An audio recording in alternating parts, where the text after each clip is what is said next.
ایصال ثواب کے لیے قربانی کرنا اس کا کیا حکم ہے؟ چنانچہ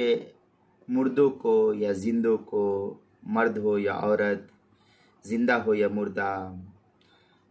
چاہے وہ عورت ہو یا مرد، کسی کو بھی، مردوں کو یا جس کسی کو بھی ثواب پہنچانے کے لیے قربانی کی جائے تو قربانی کرنا جائز اور درست ہے۔ اس سے مردوں کو فائدہ ہوتا ہے، اور ایصال ثواب کے لیے ایک حصہ قربانی کر کے اس کا ثواب بہت سارے مردوں کو بلکہ تمام امت مسلمہ کو بھی پہنچانا جائز اور درست ہے۔ اس قسم کی نیت کرنے کی صورت میں تمام امت مسلمہ کو اللہ تعالیٰ کی طرف سے ثواب پہنچا دیا جاتا ہے اور ثواب ملتا ہے، کیونکہ ایصال ثواب کرنے والا قربانی کے جانور یا حصے کا مالک ہے۔ صرف میتوں کو یا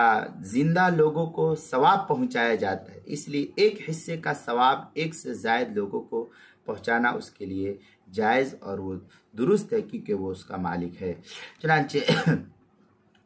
بدائع الصنائع کے اندر ہے، قال فی البدائع لأن الموت لا يمنع التقرب عن الميت بدلیل انه يجوز ان يتصدق عنه ويحج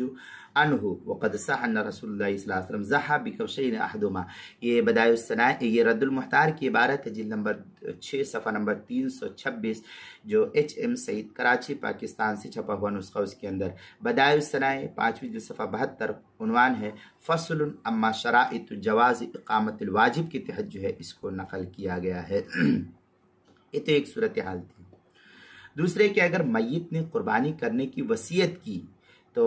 اس میں ایک حصہ ایک آدمی کی طرف سے ہوگا، ایک حصہ ایک آدمی کی طرف سے ہوگا۔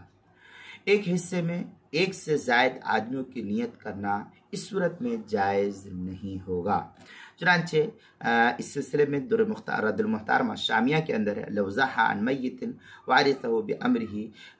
الزمه بالتصدق بها وعدم الاكل منها وان تبرأ بها۔ اس طریقے کی عبارت جو رد المحتار الشامی جلد نمبر 6 صفحہ نمبر 335، جو ایچ ایم سعید کراچی کا چھپا ہوا نسخہ، اس کے اندر بدائع الصنائع میں فدل ان المیت يجوز ان يتقرب عنه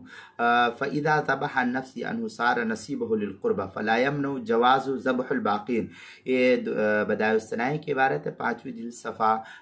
کیا نام ہے 5 جلد نمبر 5 صفحہ نمبر 72، فصل اما شرائط جواز اقامت الواجب کے تحت جو اس کو نقل کیا، اور قربانی کے مسائل کا انسائکلوپیڈیا، اس کے باب الالف، عنوان ہے ایصال ثواب کے لیے قربانی کرنا، اس کے قربانی کے مسائل کا انسائکلوپیڈیا صفحہ 35 پر اس مسئلے کی تفصیل کو نقل کیا گیا ہے۔